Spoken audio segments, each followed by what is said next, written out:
Pamagat, ang Diyos ay pag-ibig, buhay na walang hanggan, at ang katotohanan tungkol sa kamatayan. Paglalarawan, ang Diyos ay pag-ibig, isang maawain na ama na hindi kailanman nakakalimot sa kanyang mga anak. Dinirinig niya ang bawat panalangin at nais magbigay ng pagpapala at kagalingan. Ngunit madalas ang mga tao ay nakararanas ng kahirapan, sakit at pagsubok dahil nagbukas sila ng espiritual na pintuan sa pamamagitan ng maling pagpili, pagsuway, mga lumang tipan o kakulangan sa pagsisisi. Kapag ang isang tao ay sumusunod sa kautusan ng Diyos, iginagalang ang kanyang mga utos at nabubuhay sa araw-araw na pagsisisi, ipinapakita ng Diyos ang kagalingan, kalayaan at pagpapala tulad ng nakasulat sa Exodo 15:6. Ngunit kung ang tao ay namumuhay sa sinasadyang kasalanan, pinipigilan nito ang Diyos na kumilos dahil iginagalang niya ang malayang kalooban. Kapag sinabi ng Biblia na tinuturuan ng Diyos ang kanyang minamahal 12:6, ito ay dahil nais niya silang itama at lapitan siya. Ang pagdurusa ay madalas bunga ng mga puwang na nagbibigay daan sa kaaway na kumilos. Ang kaaway ay parang leon na nag-iikot at naghahanap ng masusupil, 1 Pedro 5:8. Kaya naman, kailangan ng pagbabantay at pagsisisi. Tinatawag ng Diyos ang kanyang bayan na bumalik sa kanya at sundin ang kanyang mga utos dahil siya ay isang mapagmahal na ama na nais ang pinakamabuti para sa kanyang mga anak. Kung dumadaan ka sa mga pagsubok, unawain na ang Diyos ay kasama mo upang palakasin ang iyong pananampalataya, ngunit hinihintay ang iyong pagbabago upang isara ang mga pintuan na ginagamit ng kaaway. Buksan ang iyong puso, magsisi, mabuhay ayon sa salita, at makikita mo ang gawa ng Diyos.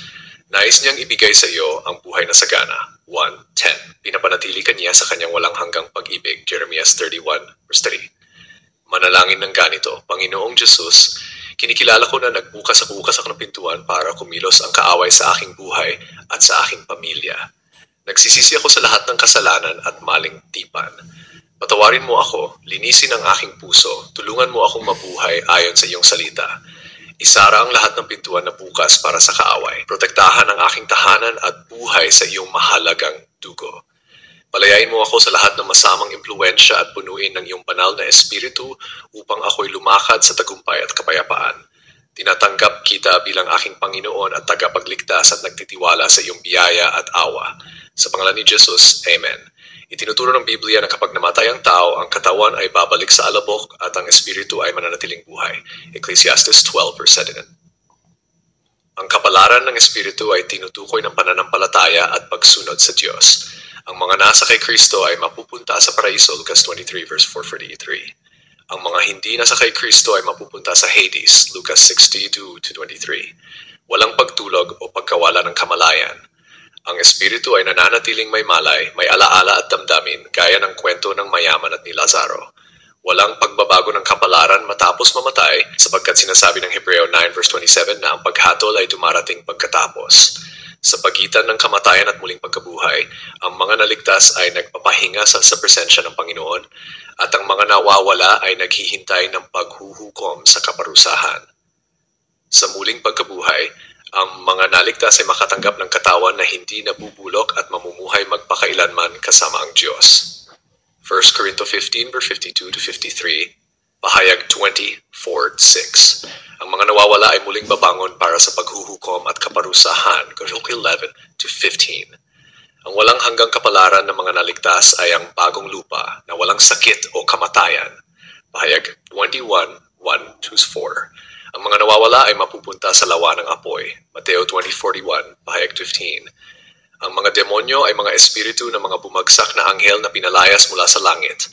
Hindi sila dumami tulad ng tao, ngunit kumakalat, nakaka-impluensya sa mga tao, sumisira sa isip at nagpalaganap ng kasinungalingan, ideolohiya at maling relihiyon.